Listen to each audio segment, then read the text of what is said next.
Hey, my name is Jordan Donovan. I'm doing the Brainiac plus for the final project for evolutionary robotics, and this is Deliverable 2.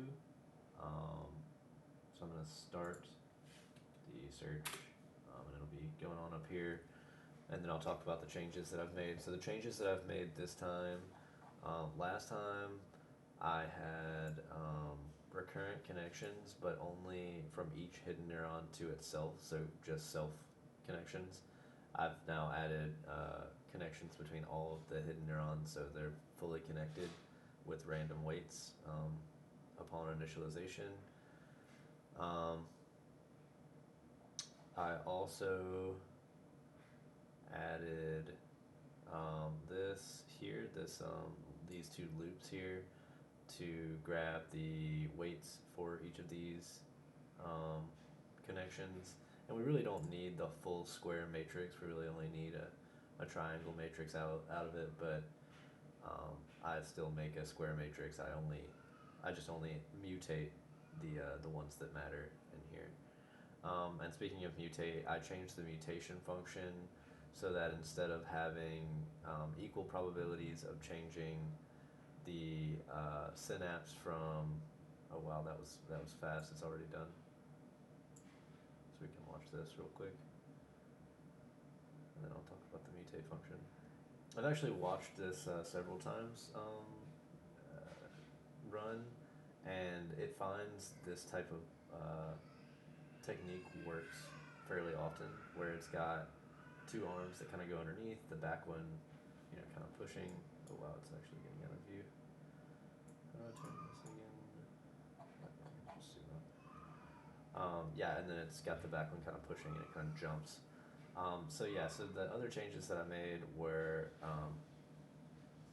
to the mutate function, and instead of giving equal probability to changing the synaptic weights of a synapse that connects the sensor neurons to the hidden neurons, and giving equal weight to that as I did to the hidden neurons to motor neurons, or the hidden neurons to hidden neurons,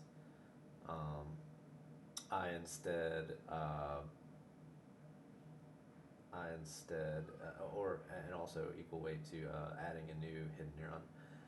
I instead make the probabilities dependent on how many synapses there are connecting certain neurons to other neurons. So for instance, when we first start this, there are 9 sensor neurons and 1 hidden neuron. So there's 9 synapses from the sensor neurons to the 1 hidden neuron. So it has a probability of 9 over the total number that we're using here, which is total synapses plus the probability of adding a new node.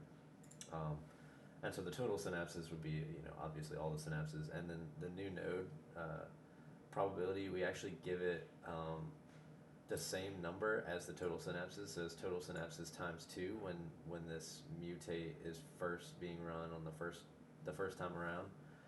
But when a new hidden neuron gets added, now this number changes, the self.num hidden neurons, but this one doesn't, because this is the instantiated number of hidden neurons. So now it's 1/2 times the number of total synapses. So overall, it's got a 1/3 chance, because it's 1/2 times total synapses plus total synapses. So anyway, I was trying to encourage it to add new hidden neurons, but also manipulate the weights that it does have to find the best solutions with the amount of hidden neurons it already has. So that's what I've added, and we saw it run, and it came up with a solution that was pretty good, kind of jumping back into the screen.